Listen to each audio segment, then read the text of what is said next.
The Prince by Niccolo Machiavelli. Chapter 21. How a Prince should conduct himself so as to gain renown. Nothing makes a prince so much esteemed as great enterprises and setting a fine example. We have in our time Ferdinand of Aragon, the present King of Spain. He can almost be called a new prince because he has risen, by fame and glory, from being an insignificant king to the foremost king in Christendom. And if you will consider his deeds, you will find them all great and some of them extraordinary. In the beginning of his reign he attacked Granada, and this enterprise was the foundation of his dominions. He did this quietly at first, and without any fear of hindrance, for he held the minds of the barons of Castile occupied in thinking of the war and not anticipating any innovations. Thus they did not perceive that by these means he was acquiring power and authority over them. He was able, with the money of the church and of the people, to sustain his armies, and by that long war to lay the foundation for the military skill which has since distinguished him.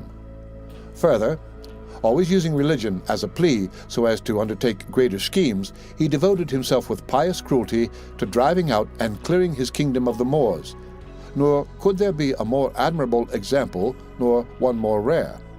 Under the same cloak he assailed Africa. He came down on Italy.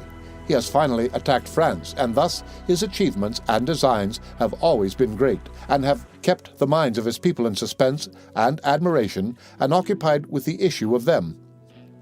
And his actions have arisen in such a way, one out of the other, that men have never been given time to work steadily against him.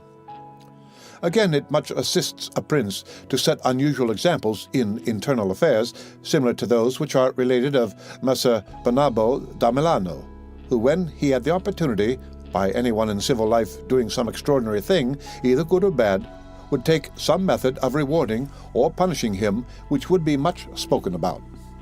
And a prince ought, above all things, always endeavor in every action to gain for himself the reputation of being a great and remarkable man.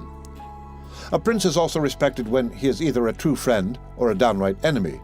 That is to say, when without any reservation he declares himself in favor of one party against the other, which course will always be more advantageous than standing neutral, because if two of your powerful neighbors come to blows, they are of such a character that, if one of them conquers, you have either to fear him or not. In either case, it will always be more advantageous for you to declare yourself and to make war strenuously, because in the first case, if you do not declare yourself, you will invariably fall a prey to the conqueror, to the pleasure and satisfaction of him who has been conquered, and you will have no reasons to offer, nor anything to protect or to shelter you. Because he who conquers does not want doubtful friends who will not aid him in the time of trial, and he who loses will not harbor you because you did not willingly, sword in hand, court his fate. Antiochus went into Greece, being sent for by the Aetolians to drive out the Romans. He sent envoys to the Achaeans, who were friends of the Romans, exhorting them to remain neutral, and on the other hand, the Romans urged them to take up arms. This question came to be discussed in the council of the Achaeans, where the legate of Antiochus urged them to stand neutral. To this the Roman legate answered, "As for that which has been said, that it is better and more advantageous for your state not to interfere in our war, nothing can be more erroneous, because by not interfering you will be left without favor or consideration, the guerdon of the conqueror. Thus it will always happen that he who is not your friend will demand your neutrality, whilst he who is your friend will entreat you to declare yourself with arms. And irresolute princes, to avoid present dangers, generally follow the neutral path and are generally ruined. But when a prince declares himself gallantly in favor of one side, if the party with whom he allies himself conquers, although the victor may be powerful and may have him at his mercy, yet he is indebted to him, and there is established a bond of amity, and men are never so shameless as to become a monument of ingratitude by oppressing you. Victories, after all, are never so complete that the victor must not show some regard, especially to justice. But if he with whom you ally yourself loses, you may be sheltered by him, and whilst he is able, he may aid you, and you become companions on a fortune that may rise again. In the second case, when those who fight are of such a character that you have no anxiety as to who may conquer, so much the more is it greater prudence to be allied, because you assist at the destruction of one by the aid of another who, if he had been wise, would have saved him, and conquering, as it is impossible that he should not do with your assistance, he remains at your discretion. And here it is to be noted that a prince ought to take care never to make an alliance with one more powerful than himself for the purposes of attacking others, unless necessity compels him, as is said above, because if he conquers, you are at his discretion, and princes ought to avoid as much as possible being at the discretion of anyone. The Venetians joined with France against the Duke of Milan, and this alliance, which caused their ruin, could have been avoided. But when it cannot be avoided, as happened to the Florentines when the Pope in Spain sent armies to attack Lombardy, then in such a case, for the above reasons, the prince ought to favor one of the parties.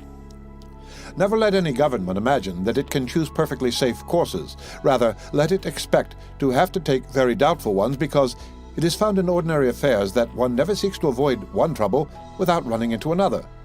But prudence consists in knowing how to distinguish the character of troubles, and for choice to take the lesser evil. A prince ought also to show himself a patron of ability, and to honor the proficient in every art. At the same time, he should encourage his citizens to practice their callings peaceably, both in commerce and agriculture, and in every other following, so that the one should not be deterred from improving his possessions for fear lest they be taken away from him, or another from opening up trade for fear of taxes. But the prince ought to offer rewards to whoever wishes to do these things and designs in any way to honor his city or state. Further, he ought to entertain the people with festivals and spectacles at convenient sessions of the year, and as every city is divided into guilds or into societies, see editorial note, he ought to hold such bodies in esteem and associate with them sometimes, and show himself an example of courtesy and liberality. Nevertheless, always maintaining the majesty of his rank. For this he must never consent to abate in anything. Editorial note: guilds or societies were craft or trade guilds, a whole company of any trade in any city or corporation town. The guilds of Florence are most admirably described by Mr. Edgecombe Staley in his work on the subject, published in 1906. Institutions of a somewhat similar character called artel exist in Russia today. The word artel, despite its apparent similarity, has, Mr. Aylmer Maude assures me, no connection with ars or arte. Its root is that of the verb rotitia, to bind oneself by an oath, and it is generally admitted to be only another form of rota, which now signifies a regimental company. In both words, the underlying idea is that of a body of men united by an oath. Tribu were possibly Gentile groups united by common descent, and included individuals connected by marriage.